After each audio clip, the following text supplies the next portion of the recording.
Okay. Oh. Yeah. Good to see you. Yes. Great to see you too. Hmm. Hmm.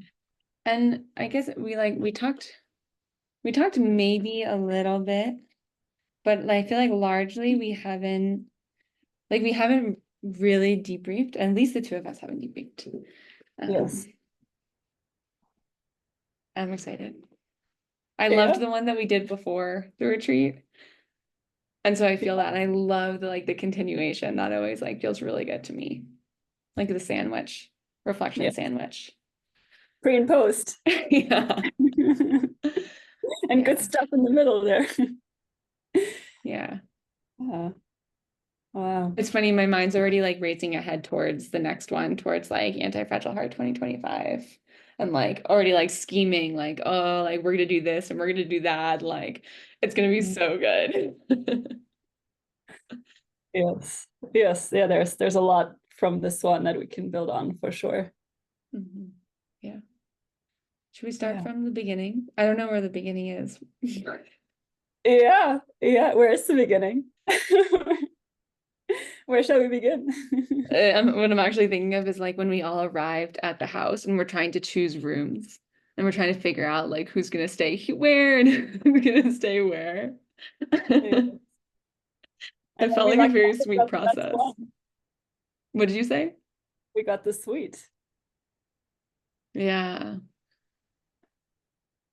I don't know. Yeah, something about even that aspect of it feels really beautiful to me. We iterated through so many different ways to arrange the rooms.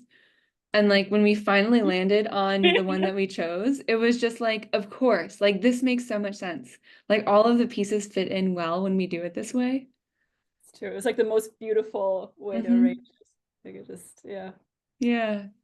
And I guess I'm just I feel really grateful in our team that that we do that we keep iterating and keep trying things out and holding it loosely until the right fit clicks into place. Very satisfying. Yes.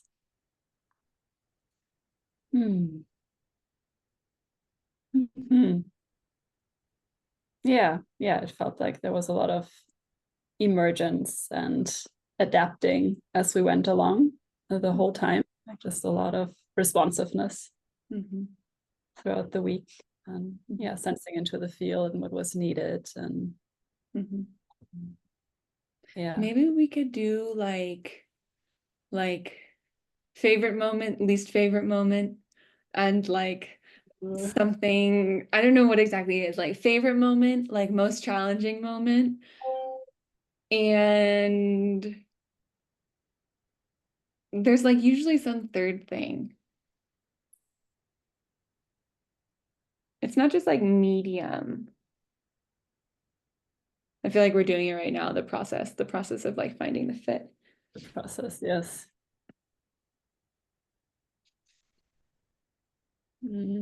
Favorite moment, most challenging moment, and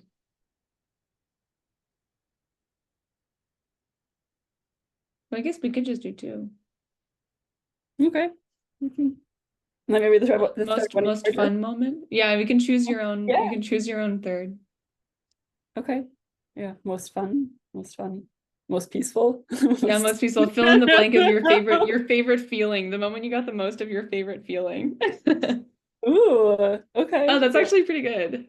Yeah. Do you want to go first or should I go first? Wow. So favorite moment. Yeah. Favorite, most challenging, and most fill in the blank feeling of your preference or experience of your preference. Yeah. Okay. And maybe it's maybe the moment is also more of an expanded moment at times. Yeah. Yeah, but favorite moment. Wow. Yeah, there was just one moment in the circle when it really felt like we were all palpating something together. This, I think it was a feeling of grief. There was the sense of grief in the field, and felt like it was just in the middle, and we were all just almost like, you know, like the elephant, kind of like touching it from like different places and like giving voice to what that thing felt like in our own embodied experience. And it felt like there was a real sense of being in something together that's greater than all of us, and it's a shared human experience, and for all of the individual expressions to be welcome in that, of what that felt like to us. And yeah, like this sense of flow and depth, and yeah, it was like beyond any sort of parts-based reactivity. It was just, we're in this thing together, in this field together, and it felt really meaningful and deep and challenging, but so beautiful. Like to hold it together, it felt like, wow, like we're really holding something that's really hard to hold by ourselves, and we can do this here. And felt sacred, felt really sacred to me.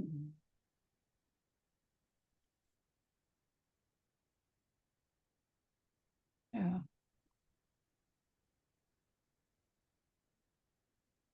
Yeah.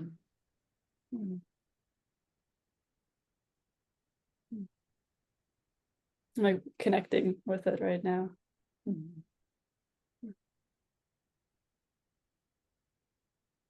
Do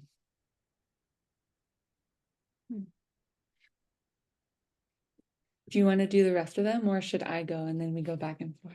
Yeah, maybe you can go and we can alternate.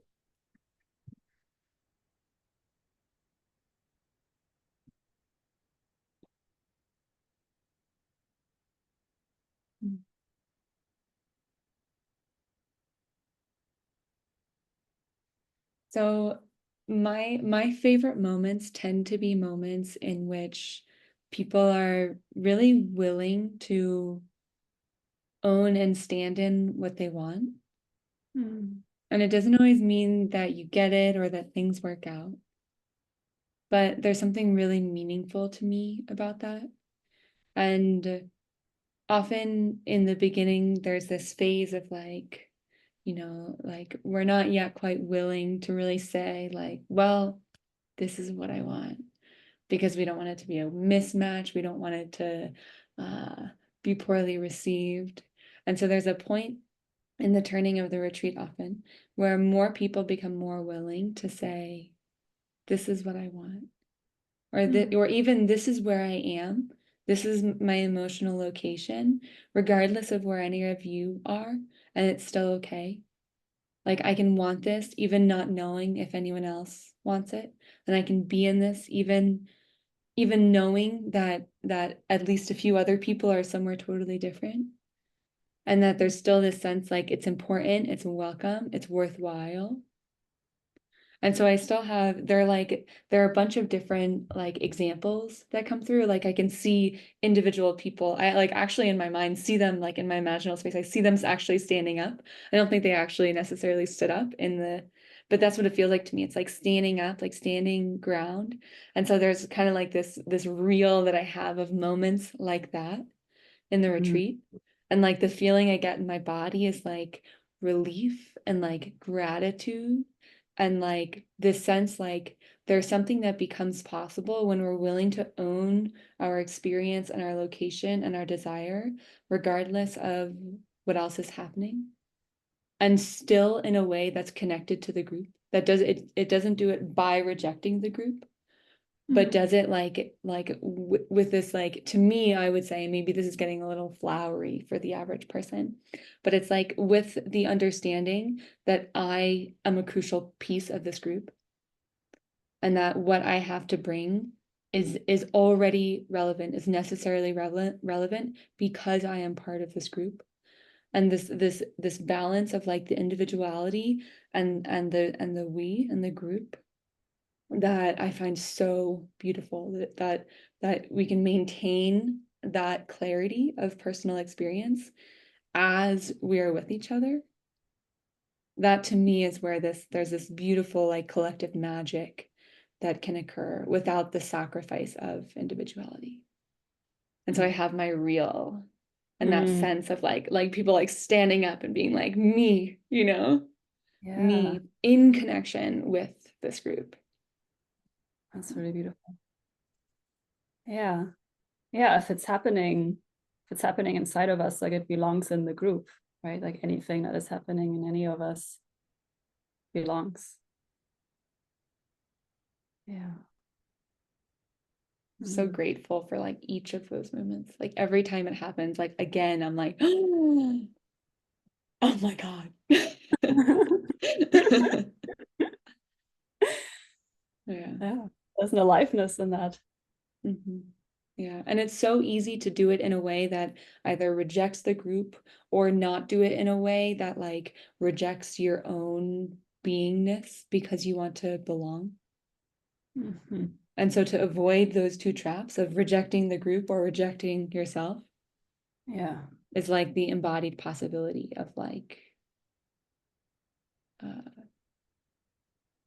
don't know, interconnectedness or something like that. Yeah.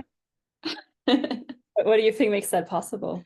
Like not rejecting the group, not rejecting yourself, like to stand in what you want and your desire in a way that maintains that deep connection. I mean, I think some of it is like the modeling of that norm. But a lot of it, I think, is just like the kind of permission that we can cultivate, like on an individual level through unfolding. There's like the cultivation of the acceptance of your own experience. And then in circling, there's this possibility for the permission of individual expression in the group. And that sense of like commitment to connection and owning your experience. And so over time, you get to observe that example of people staying in the group while voicing what's happening for them and seeing that like the whole thing doesn't fall apart. Like the group can remain even with that expression.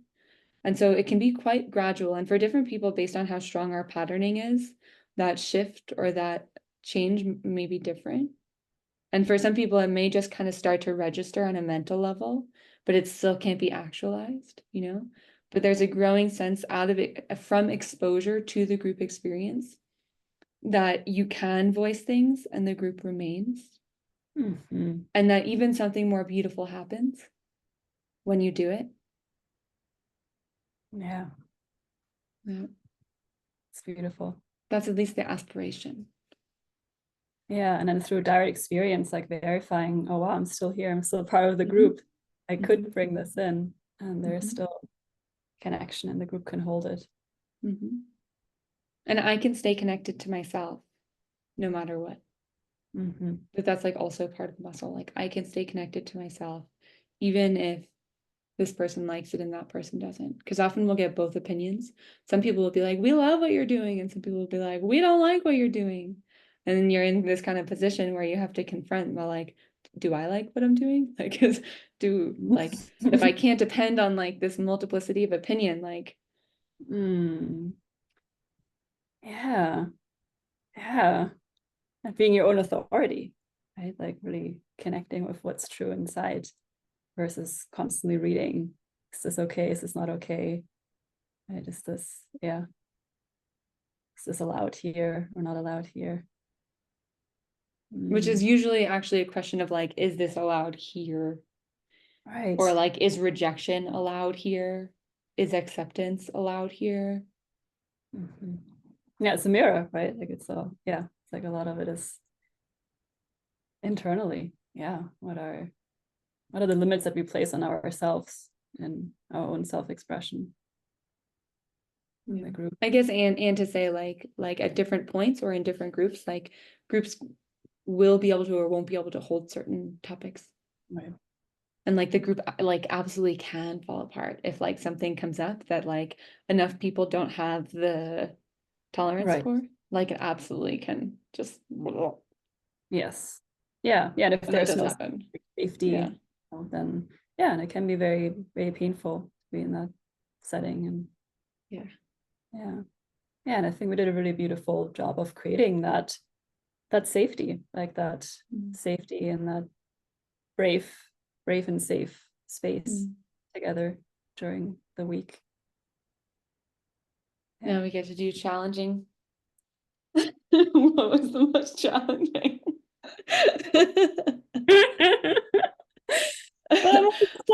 From which thing of this big pool should I choose? What was the hardest of the challenges?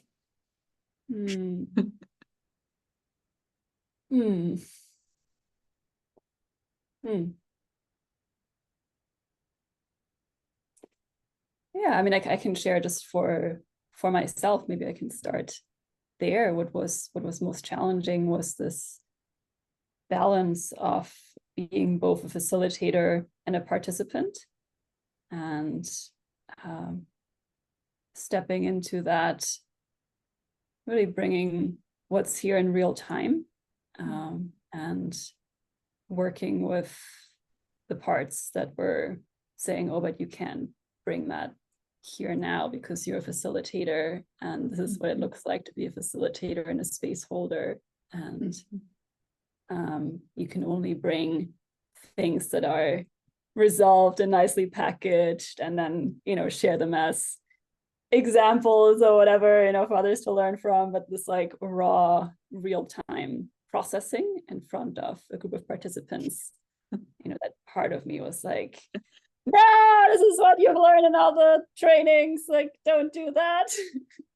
so that was very challenging for me, given that this was such an experience of like bringing our whole full selves, both as facilitators and as human beings, you know, in this group, like being full members of the group while still being attuned to the role of facilitating. And, you know, like there's always that balance of not just like dumping stuff or just right, like there was like a lot of self-holding there, and yet the invitation to really bring forward what's true, because if the whole practice is about what's true now, that was definitely an edge for me, not having done much circling before this. And yeah, really potent to work with that, and to step into that more, and to voice that in the group as well, of like, that's what I'm working with, and to let participants in on that, which, you know, felt very vulnerable and pattern breaking, given the ways that I've usually have done facilitation, you know, in different contexts. Yeah, I think it is, I don't know if it's unique to like this style of relational practice that Mitra and I are trained in, which I think now we have to say is the style formerly known as Circling Europe style. They're going through some transitions through the trademark. But in that tradition that we were both trained in, like you bring your own mess. Right. But you do it like, if you train enough, then you can bring the mess while being aware of the mess. And that's kind of what provides the possibility for transformation. But especially for you, because you hadn't done much circling before, and you were already trained very strongly in a specific modality as a space holder that had like very different rules. Like, just there's something about that I think like it like blows your mind in some kind of way. That's it totally did. And there's something about like because I think part of the dynamic is like when we're a participant, there's a way we can kind of make the facilitators like parental figures, or put them on a pedestal of some sort, you know? Right. And so if we see their mess, then we're like, oh no, like, can they still hold us?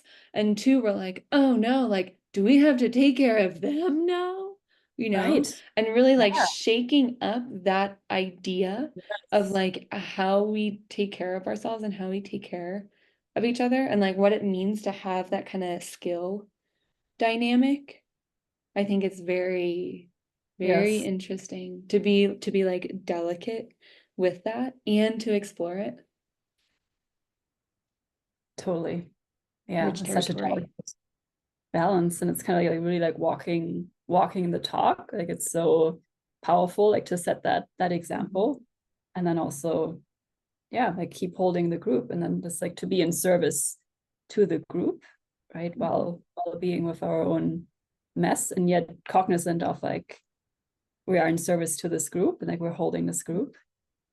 And yeah, it's such a fascinating dance. And um yeah, and I'm just like really struck by like just how much uh I've been like indoctrinated almost, or like in these like in all these different trainings around like, like don't bring this like real-time mess into setting, because you don't want to put that on anyone else. Like that's not professional. Like that's like only bring things that you've processed, that are really like, here's everything, and now we can like share the journey and the story and the lesson, and like this is how you do this. And so it's just like in all this like teacher training and the coaching trainings, and like just in everything, this was like such a highlight of like, this is what it looks like. And so this was like, wow, okay, like I'm really working with this, and I see like the value and the beauty of that. And I think it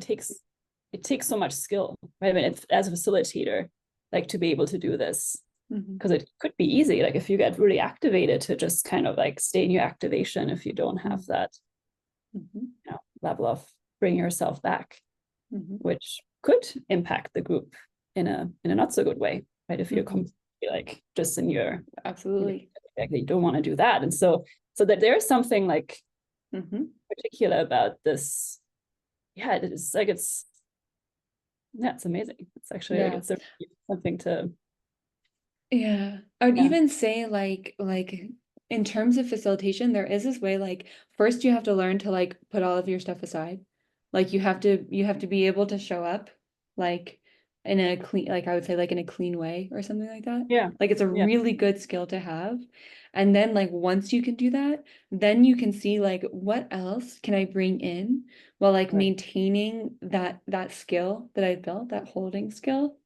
And that there are going to be things that you could bring in that are going to like break your own ability to facilitate, you know? right And so like how much can I bring in the practice, like in the spirit of the practice?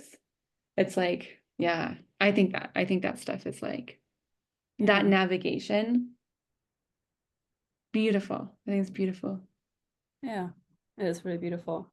And then also like it makes me think of like the play of it all, like the like the playfulness, and just the like ultimately we are just like playing, right? We are just playing with what's arising, and perceptions, and just like all these things are just things to play with, and to notice and allow, and like choose like, okay, how are we going to where are we going to focus, and what wants to be brought forward, what may not be the thing to bring right now, right? Like there's it's yeah, like to like it's not personal, like like there's like something about it that's just like I can just like play with this. We don't have to take it personally of like, oh, it's just like um yeah this like I appreciate the playfulness of relational play, like that's um yeah. And also with unfolding ultimately um yeah, like it's kind of like it's play, right? It's like playing with what's real now, and play as something we do for its own sake, right? There's maybe the only thing we do for its own sake, the beauty of that.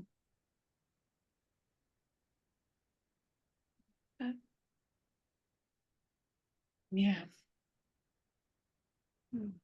The thing that's coming to mind for me as like the challenge area is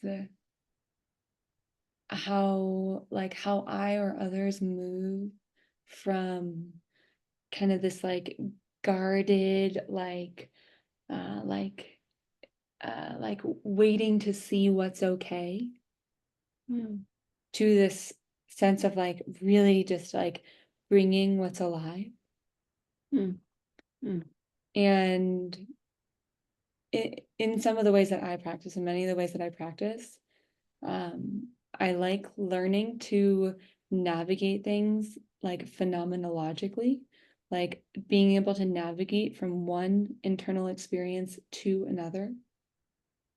And so the challenge of how I navigate from a place of like scanning and waiting to see what's okay to just coming forward with what's alive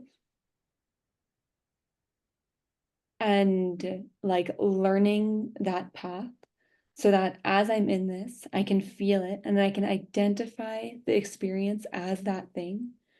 I can say, oh, I'm having that experience. That means that I'm not sure what to do here. I'm looking for signals, for other people's signals about what's okay. Like I'm holding back, I'm waiting. And so I can identify that phenomenologically. I can say, oh yeah, I have this tightening in my chest. I'm having these thoughts like, is this okay? Is that okay? What's he gonna do? What's she gonna do? There's some emotionality that's like a little like wary or insecure. And so I can use those all as pointers to say, oh, I'm having that experience. That thing that I'm doing where I'm like checking, I'm waiting it out, you know, and to say, oh, I'm having that experience. Okay. Do I want to be having that experience? Is that like, does this align with my values? Does this align with like where I want to go? And sometimes like it can be very appropriate, especially if you're in like a very tense situation or there's like a potential for chaos that might really impact you, you know? But generally in retreats and like in general social life, that's not actually the case.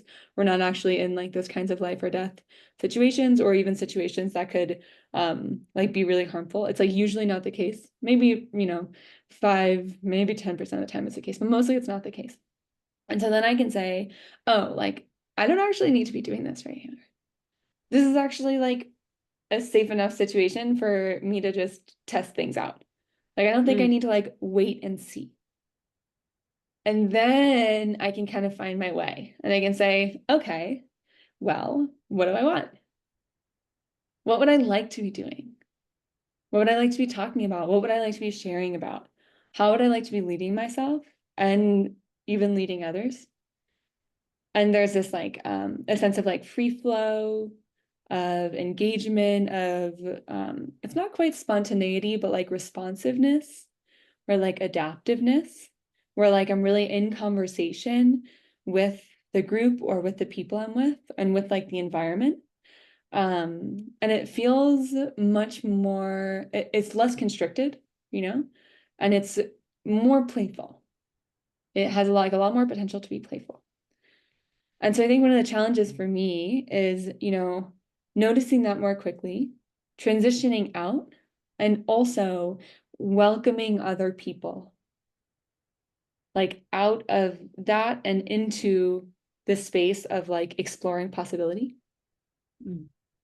And I feel like this state can really feel like there's danger, like there's actual danger here.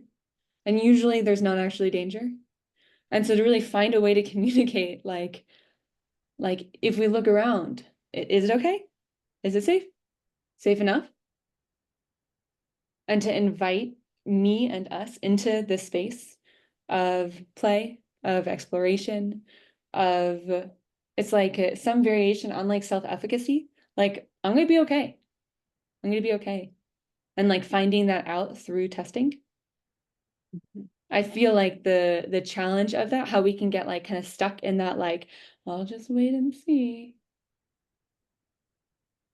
And how we come into this like movement and experimentation and Yeah. Yeah, it's kind of like it's a surrender to the flow of life, like the next movement of life that wants to come through, versus like stopping that flow and like, oh, is it safe? Like, is it bring this right now? Let's wait and see. And it kind of cuts off the aliveness then. Like what's just wanting to come forth. Yeah. It's beautiful. And then the experimenting and the testing, then like cultivating more trust that, oh, okay, I can do that and that is safe and maybe I can do more of that. Yeah. Yeah. It's beautiful. And then it's like safe for me. And it's kind of this, it's a similar distinction that came up earlier, but like, it's so common that we like put our safety on other people in like kind of normal situations where it doesn't belong there, to say, well, I can't bring this because you reject it. And like, when that happens, it's not actually about what the other person's doing, it's about the impact it has on you. And so like, can I bring what's mine to bring, even when someone else is like, I don't like that? I should be able to do that. I should be able to stand in that, even when someone else doesn't like it. Like, that's good for me to be able to do. And it's also nice to have groups where all of that is allowed, where it's okay for someone to like it or to not like it, but also that we're like moving past just like upvoting or downvoting each other's behaviors and just looking at like, what is the impact, you know? Is this freeing something? What is possible here? And seeing like the function of each of those moves. And that's where like a lot of the possibility is. That's beautiful. Yeah. Yeah. First and foremost, can you hold yourself? Yeah. Yeah. I don't know why I'm hitting that button so hard, because like the other button is equally important, like holding others, you know, and being with the group. It's like, it's also crucial, you know. Maybe it's just like a general tendency I see that like people could take more responsibility than they are for their own emotional landscape. Yeah. Yeah, really owning what's arising instead of putting that onto others. Yeah. I'm complete. That's beautiful. Kind of like the word that's arising for me is like sanctuary somehow, like be a sanctuary for myself, and or all that's arising is welcome, and maybe a sanctuary for others as well, so that is arising for them is safe with me, it's safe in my presence. Exactly.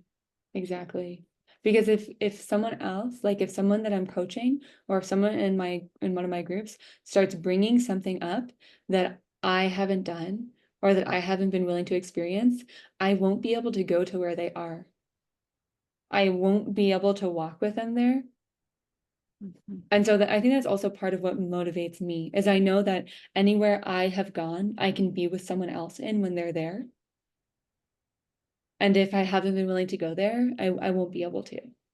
And that doesn't mean I have to go every place ever, you know, but that I really make a concerted effort to be okay with it in myself, so that when someone comes to me, I can be with them in that thing, you know, or as close as I know.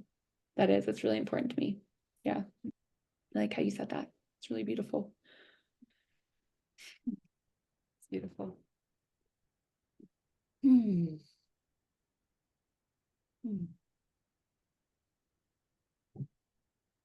You know, can I say one more thing? Yeah. I think there's a way this ties really beautifully into what we were talking about with your earlier share about like bringing your own vulnerability as facilitators.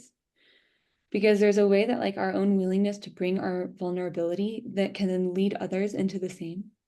Yeah. And it's a different way of doing it, because there's one way of doing it, which is like you hold a very tight and safe space where they can fall apart. But there's another way where you just like lead the way into it and they can follow. They can like follow on that trail. And it's a different way, but it's like also very beautiful. Yeah.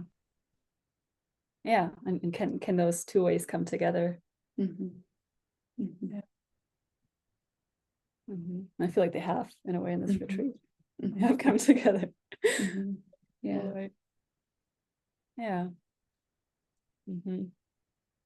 Yeah, like that combination of challenge as well as just like, like a challenging invitation, right, to be with what's real, and like to really bring yourself forward, and then also this unconditional holding and loving and allowing and really holding others, their experience exactly as they are, with no agenda to change them. Like both can be there, and the dance of both of them together. Yeah. You know, we have our own sides of the bridge in terms of the change agenda. Because I'm very open about my change agenda, you know? Yes. Maybe we can get into that. We should tag that and we can get into that. Or maybe we get into it right now. I don't know. We were gonna do our fill in the blank, but that's definitely a potent piece, and I think it's worth talking about as well. Because we had some good conversations about that even during the retreat. That is true. Yes. I had my total meltdown during the unfolding portion. Yeah. Maybe that was like the challenge, or maybe that was my like favorite fill in the blank moment. Can I use it as my fill in the blank moment? I'm gonna do it. So basically what happened is, okay, so for anyone who didn't watch the first version of this that we did pre-retreat, I have very little unfolding experience. I've done a few sessions of unfolding like as a client, and Sarah-Marie hasn't had much circling exposure, but has done a few circles. And so Daniel Thorson and Sarah-Marie taught the unfolding portion, and Mitra and I taught the relational work portion, drawing from a lot of our circling training. And for me, when I like hit the unfolding paradigm, like there was something in me that just like had a total meltdown. And like for me, I have this sense of like I do this within my practice. Like I'm willing to unfold it and allow it to come forward within the holding sphere of my own practice. And so I just I let it be exactly as it was. And one of the basic thing that came up was like I was like trying so hard to take on this frame of unfolding that like was not working at all with my system, like at all. But there was something in me that like really wanted to take it on because it's like important to people I care about, and like it's important to this retreat. So I'm gonna like try really hard to like take on this frame, and I'm like trying to take on the frame, and it's just like not friggin' working. It's just not working. And the thing that I came to, which I felt was really beautiful, was there are two things. One was a sense that like convincing people that my language, not an unfolding coach, convincing people that that nothing needs to change, or that like there is no change agenda, like is a change agenda. And so I was like really irritated that I was like trying to be convinced that I needed to take on this view that like was the thing that I was saying it was not. And I was just like so irritated, you know? And I'm not saying that's actually what was happening, you know, but like that's the way it like landed in my system. And I was like, WTF, this is ridiculous. If you're gonna be hypocritical, like I'm not gonna take your advice. And two, that like I do have a change agenda when I work with people. I like absolutely have a change agenda. I want them to be happier. I want them to be freer. I want them to like live the most beautiful lives they can live. And like those are change agendas. And I'm very transparent about those change agendas. And I will tell people to their face what I'm trying to do as I'm trying to do it, you know? And to me, that's like it's like a safe way to have a change agenda, because they can opt in. They can say, do I like your change agenda? Do I like how you're going about your change agenda? Do I feel like the way you're going about it is actually going to accomplish this change agenda, which I may share. And just to like, I also want to like integrate that a little bit. And to me, the integration is like, if you hold the view that like my experience is a problem, it affects the way you interact with yourself in mostly negative ways. And so to me, the taking on of the view that like everything is welcome here, that this is not a problem, that this does not need to change, it changes something and it allows the fullness of experience to arise. And that I think is beautiful. So after I worked through all of my like, I got it. Like I got the thing that it's trying to do and how it's trying to do it, and I can respect that. Just like I can like respect the thing that I'm trying to do and the way that I'm trying to do that. And that's how I've landed on one side of the bridge. You for sharing. I still think it's hilarious. I still think that journey was just like ridiculous.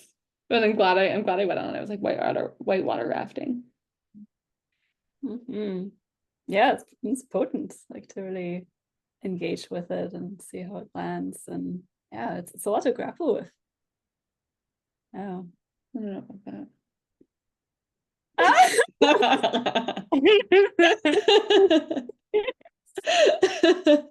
I mean, I've had my own journey with the change agenda. It's like, no, but I want to change things, right? Like, I mean, I've been a change maker, like quote unquote change maker, like, that's like the identity that I held. It's like, oh, I'm a change maker. And then like to be asked like, okay, no agenda to change anything. It's like, what? Like my whole life I've been trying to change stuff about myself and about the world. And like I have a vision for a more beautiful world and, like how I want to be. And like, I'm just asking to like let that go. Like I just had an insight. Okay, so in the work that I do, we call this doing the 180. And usually like we all have a certain way of doing things, doing many different things. And one of the ways to loosen that attachment is you do the opposite thing. And so it sounds like you actually went through this journey of like change, change, change. And now you're doing the 180. And it almost it sounded similar to like what you described before with the facilitator thing. Like you had this training and then you're being asked to do the 180 to instead of like only sharing what's packaged to actually just share like I don't know, like raw sewage, or I imagine it's something, it feels something like that. It's like you're asking me to share raw sewage, but that in my line of work, the way that I work, that kind of 180 is actually crucial for like opening your personality and your view to a wider range of possibility. Yeah. Which I'm like, yeah. Yeah, it's kind of like a disorganization, like a generative disorganization of the system. Like, oh shit, like how am I going to do with that now? Like, how does that fit in? That changes everything. And then, okay, how can I can be with this? And like, oh, it's possible now. And like, oh wow, like this is yes. Yeah. Yeah, it's great. And I just feel like I found like a new level of peace with like that thing.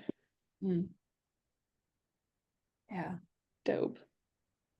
Yeah, and I hold those like intentions for supporting people in their transformations, and then it's more around just relating to the direct experience in the moment, like not wanting to change that for them. Like that's totally for me. It's like I don't want to change their anger right now or their pain in the stomach or like they're like whatever. Like I don't like that is just fully allowed and welcome here. And I hold an intention for a transformation and for helping become the version of themselves and their potential and everything, and like standing for them. I love this. Like, I feel like we're in the territory of like our learnings, like as facilitators. And I think that's like so cool as well. Yeah.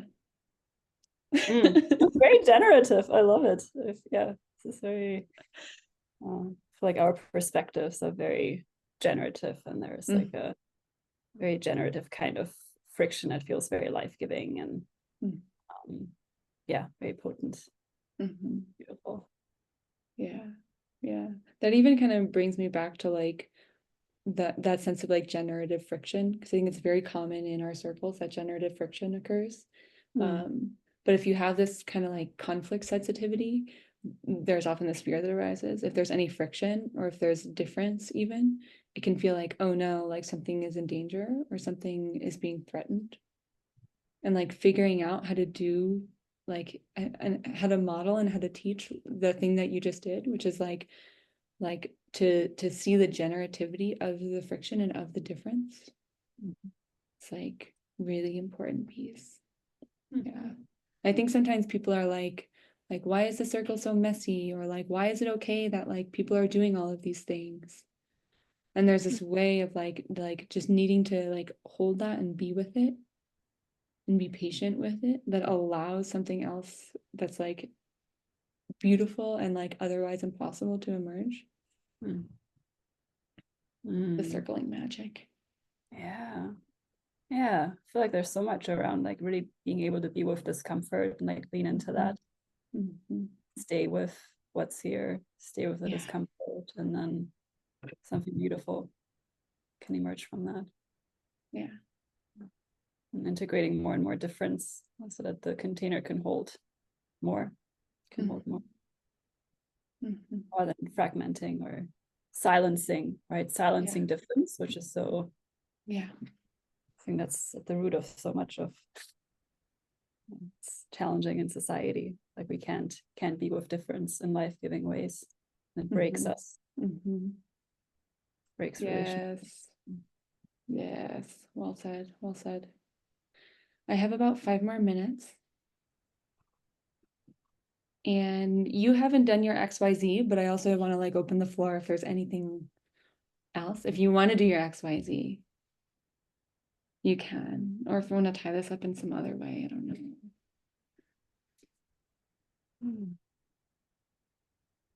I'm curious about your XYZ. Yeah. I think there was just something around like the level of intimacy and connectedness. And towards the end of the retreat, it just felt so loving and caring and just like really honoring each person as they are.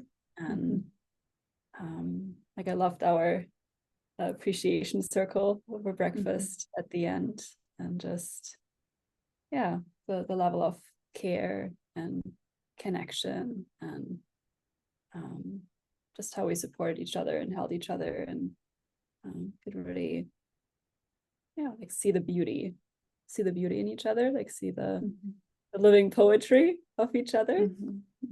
We're not these like fixed entities, and that we are unfolding, and that we can learn to see each other in new ways and reveal, that there's like new things becoming revealed, and we can stay open and curious, and that these like perceptions can just like fall away, and we can actually see someone more clearly and see their beauty. And I was very present to that in the closing circle, and how beautiful that was.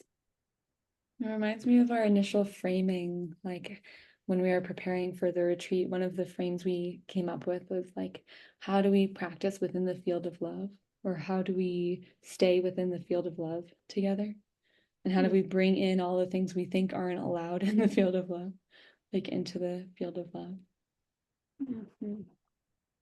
It's very sweet. It's very sweet orientation.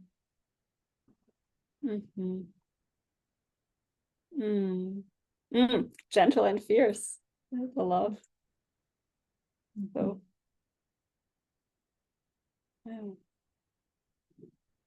oh, good job. You did great.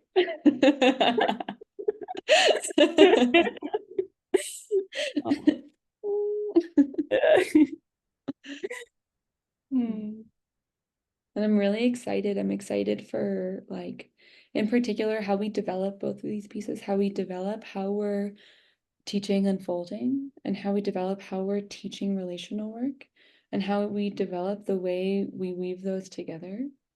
I feel like that's where like a lot of the fertile potential for this retreat is, like as it moves forward. And I just feel a lot of like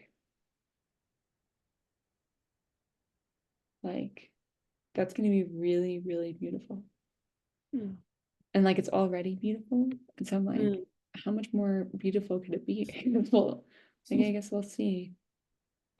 And feeling like the challenge of that, the challenge of like entering that like depth of beauty, actually, it can feel quite like destroying, like it destroys a lot of my stories. Oh, yeah. Oh gosh, the limits we place on like how good something can be or how beautiful. Yes. Yeah. Actually And then we can allow create that. goodness. Yeah. Yeah, and create it.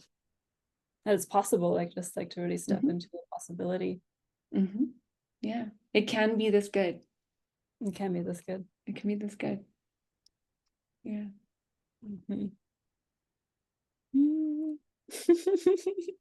Anything else before we close? I was feeling very warm. A lot of gratitude. Joy. Like I feel it's a joy. There's a sense of possibility. Yeah. I feel this sense of like kind of like plugging back into the end of the retreat or something like that. Like you kind of like are like we reopen the lines to that together. Yeah. Like we plugged into it. And like to me, like you like unless you have like a really big breakthrough during a retreat, often like you get momentum, but then it wanes. Right. And like one of the reasons I love this kind of conversation is that it draws forward the beauty as like a reminder of what's possible. Because often like, I start going about my daily life and like it's good, but like more of my patterns creep in and I'm like a little more like, And so like when I reopen that and I like feel it in my body, literally it's like reopening, like, oh right. Oh right. Like when I set aside that pattern, oh right. It's so much better. Right. And like that reminder, even right now, I feel the like re-energization of that. Yeah. Yeah, I'm it's grateful already we did this. here, right? It can just get covered over, right? But like you can connect to the field right here, right now. Just a little step to the left. Beautiful. Beautiful. Oh, we killed it. So lovely. Yeah, great. And I'll see you in a few weeks. Yes. Oh my gosh. Yes. Yes. I'm excited. Send my love to the family. I will. See you soon. Yes. Wow. This was really wonderful. Yeah. Yeah. Beautiful. Okay. Talk soon. Okay. Bye.